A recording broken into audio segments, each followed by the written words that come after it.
Сәлеметсіздер ме, құрметті ұстаздар? Бүгін мен сіздерге өзімнің сыныбымда өткізетін 16 желтоқсан тәуелсіздік күніне арналған тәуелсіздік ұрпаққа ұлағат атты сынып сағатымен, яғни тәрбие сағатымен таныстырғым келіп отыр. Бұл жердегі әрбір іс-әрекет, әдіс-тәсіл тек қана ойын түрінде емес, әрқайсының өзіндік мағынасы бар.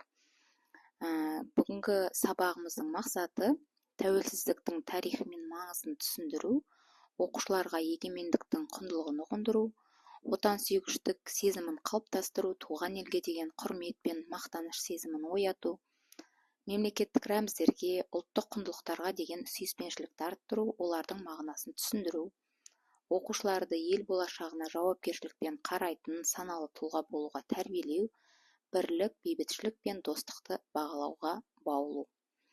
Ендеше ең бірінші оқушыларды психологиялық ахуал, яғни жинақтау мақсатында, қызықтыру мақсатында ең алдымен оқушыларға осындай әртүрлі қима қағаздар таратылатын болады. Бұл жердегі қима қағаздарды көріп тұрсаңыздар, суретте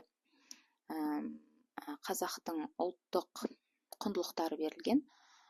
Бұл құндылықтар бойынша әр суреттен екеуден беріледі.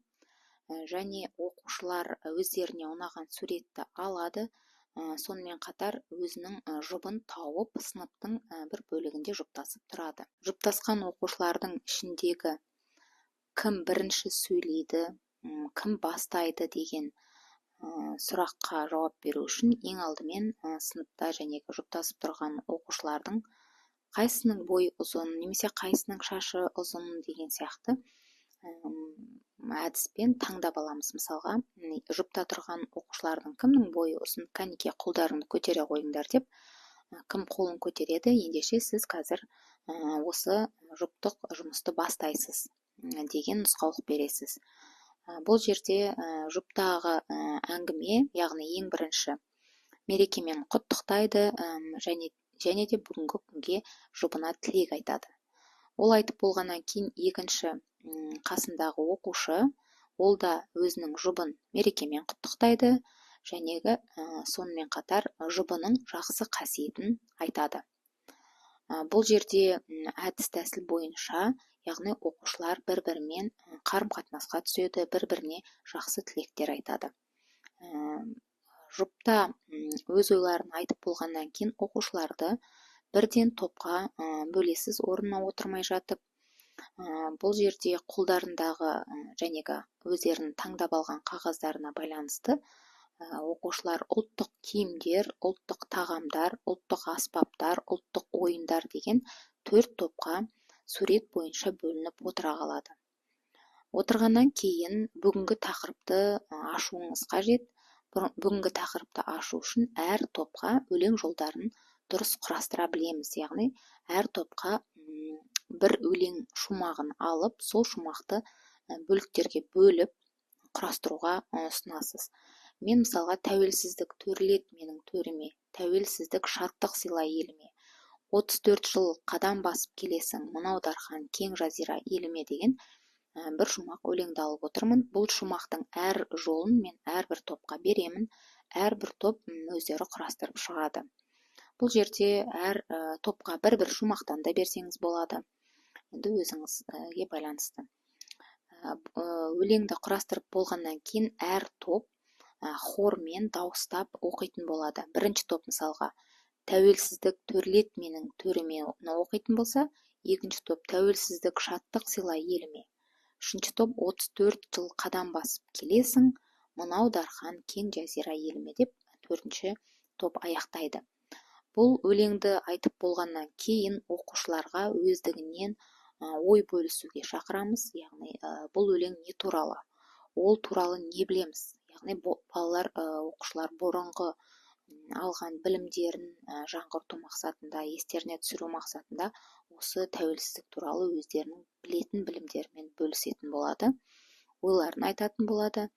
Ойларын айтып болғаннан кейін келесі міндетті түрде, яғни еліміздің әнұраны ойнатылатын болады. Бұл жерде мен сілтеме қойып қойдым. Сілтемені басатын болсақ, бірден әнұран қосылады, яғни оқушылар сонымен қосылып, өз орындарынан тұрып, барлығы әнұранды орындайтын болады. Әнұран орындалып болғаннан кейін оқушыларға бейне материал көруге ұсынамын. Бұл жерде 3 түрлі бейне материал берілген. Біріншісі желтоқсан оқиғасы туралы, екіншісі тәуелсіз ел туралы, үшіншісі Қазақстан туралы. Сондай-ақ бұл жерде әр суретті басатын болсақ, әр суретке сілтеме қойылған, сол сілтеме бойынша бірден автоматты түрде видео ашылады, яғни сынып оқушылары сол видеоны, қысқа видеоны көріп, роликті тамашалап шығады, өздеріне ой түйіп отырады, оны алдын ала айтып қоясыз, түсініп отырамыз, тыңдап отырамыз, яғни әрбір сөзіне мән беріп отырамыз деп. Одан кейін оқушыларға топтық жұмыс ұсынылады. Бұл жерде мен топтық жұмысты Қазақстанның рәміздері ретінде алдым.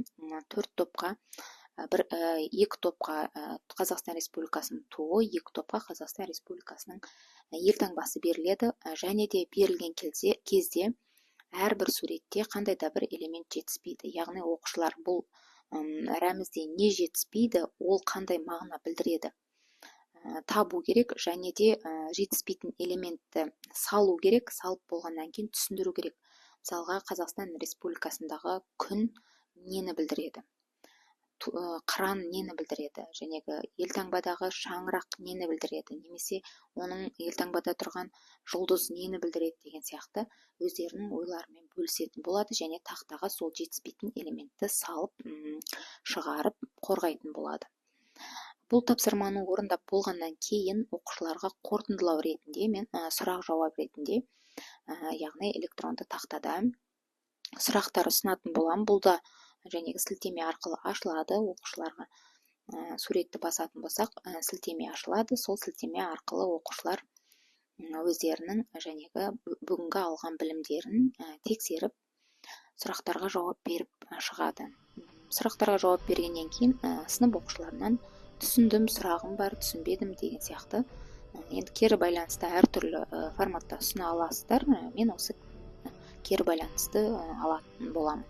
Яғни оқушыларға боялмаған смайликтер таратамын, және оқушылар түсіндім болса жасыл түске, сұрағым бар сары түске, қызыл түске, яғни егерде оқушы түсінбеген болса, бояп жабыстыратын болады. Немесе бұны электронды түрде де басып көрсетуге де болады.